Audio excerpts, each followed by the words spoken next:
Part 4 Contracts and Negotiations. Chapter 20 Items to include in your contract. All the process is going really well, and your prospect has accepted to do business with you, becoming then a new student. Yay! I confess that this moment never ceases to thrill me. I always get extremely motivated when a new negotiation works out well and a new student is coming to work with me. The next natural question to be discussed now is, in practical terms, what should the contract be like? My contract was written by a lawyer. I will tell you that items I include in mine which work well in my country. Laws can vary a lot from place to place, so I highly recommend that you schedule an appointment with a local lawyer to make sure that the items you include in your contract will be legal in your business, as well as the terms you choose to use. Here they are: student's full name, student's document numbers, such as their ID number, their full address. Remember to include the zip code for correspondences, even if you're selling in an online course, because in case you need to file a lawsuit against the client for any reason, you need their address. The total amount you negotiated. Remember to write down the number as well. For instance, 4,200, 4,200 and the currency, in order to avoid misunderstandings as well as possible forgeries. The number of payments, the total amount will be split into, for example, 12 installments of 350. The number of payments, the date each payment will be done. Write them all down. For example, payment 1, due date June 15th, 2024. Value 350. Payment 2, due date July 15th, 2024. Value 350. Until the last one. The number of hours that the student has signed up for. The number of people that will take part in the course. If your student is taking a one-on-one course, write it down. If your student will take classes with other people, write in the contract that the number of students that will take classes will be from 2.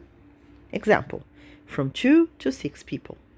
An important aspect here: there should be one contract for each person, not a group contract. Can you imagine a participant dropping out and then the group contract not being valid any longer? You can offer group courses, but the deals are done individually. In case it is a group course, make sure everyone understands that, in case the minimum number is not covered, the contract will have to be renegotiated with the remaining people in the course. For example, you close a group of 10 people with a special price. For this special price to be valid, the minimum number of students should be, say, 3 or 4. It is your call to define the minimum worth teaching for the price negotiated. If there are fewer people than this, the contract will not be valid anymore. Remember to make it very clear during the negotiation process. Remember to mention what fee or interest will be applied in case of late payments. This item is particularly important because otherwise, people tend to prioritize language course payments as of low importance.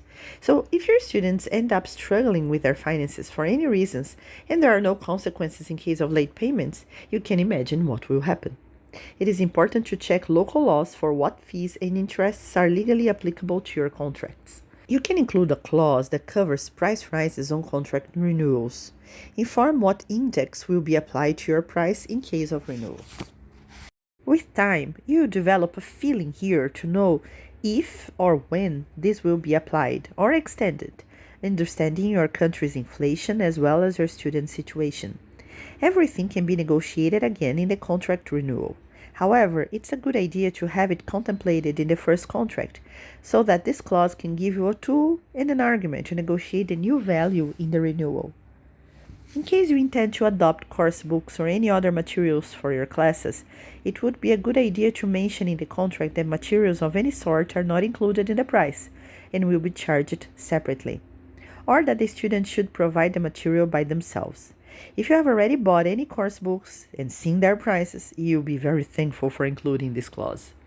In case of course cancellations, it is a good idea to have a clause informing that the students should let you know with some time in advance that they will not be able to attend the classes anymore. Some teachers choose to include here a fee for cancellations before the end of the contract.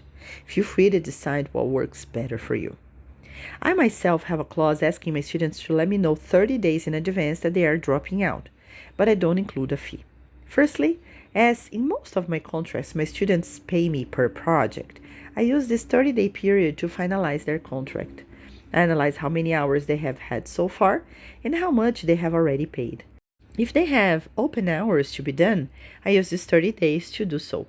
If not, they pay me for the hours they have already had but not paid yet. Secondly, because I use this idea of not having a fee as part of my negotiation. My strategy is to say that they are free to leave any time they want, so they should not worry about signing up with me for the concern of paying me any fees.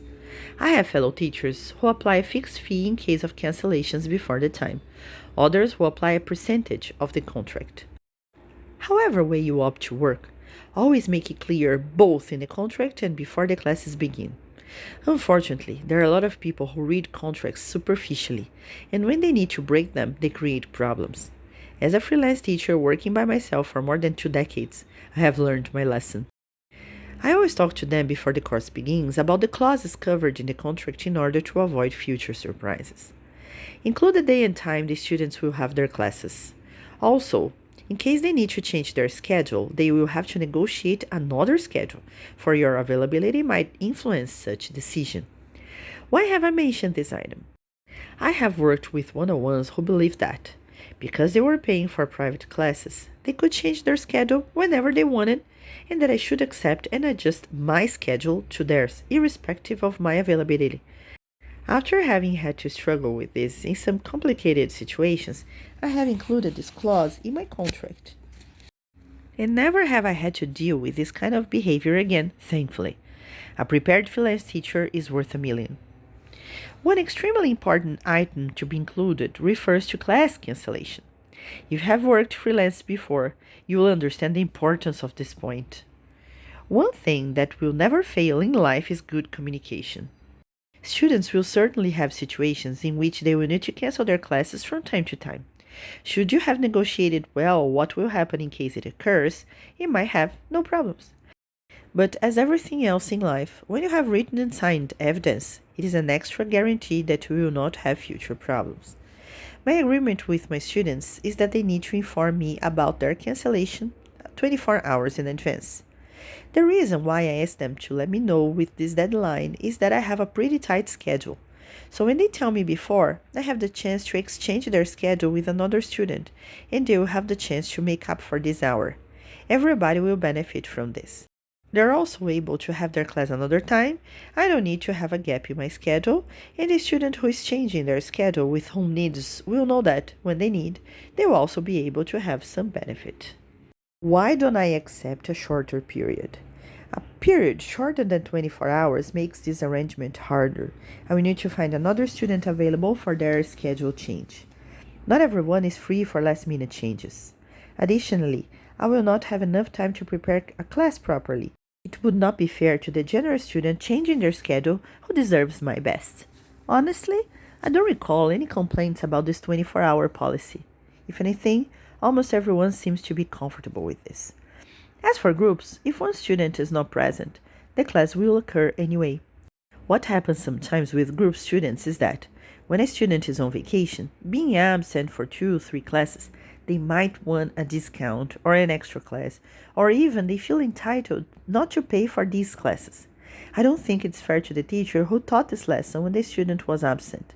When I have duets, trios, or groups, I make it clear before the course begins that, if they are absent for any reason, the class will happen anyway, and they will miss the class, unfortunately.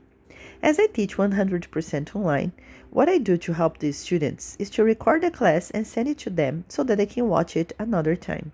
If you decide to do it, for legal reasons, make sure everybody in the group is aware and approves of the recording. After I started doing it, never again did I have problems with absent students wanting discounts in their payments. Course cancellation clause. What happens when students stop coming to classes? I inform the student that simply not showing up for their lessons anymore doesn't automatically cancel their course. As we have discussed this before in this book, there are people who tend to flee confrontation. So they simply disappear, expecting that you will get the hint eventually.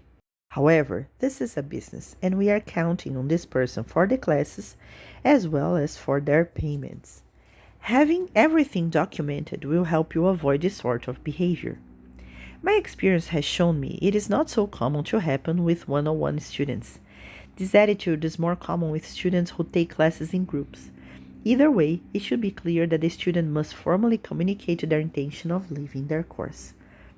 Finally, the last item of my contract is related to the legal problems that might occur. This clause is extremely important to both of you, your student and yourself. In my contract, it is written that we have 30 days to carry out an analysis. If my student happens to have open payments, they should pay for them. In case they have something to be reimbursed, I have the obligation to return this amount. For instance, if they have paid the total amount of the course in advance and they cancel them 3 months later, I will have the legal obligation to refund them for the classes they will not take from this point onwards. Also, this clause includes the legal place where, in case of any disagreements from one or both parties, the negotiation will be held. The contract then ends with both people signing it down. In my contract, there's also room for 2 witnesses of the contract. I confess that I have not used the witness part for ages, but it's there. I must gladly say that I have never needed to file any lawsuits against anyone, nor have they needed to sue me either. Again, the secret to a good deal is always a clear negotiation. Never underestimate the power of a good conversation and a good negotiation.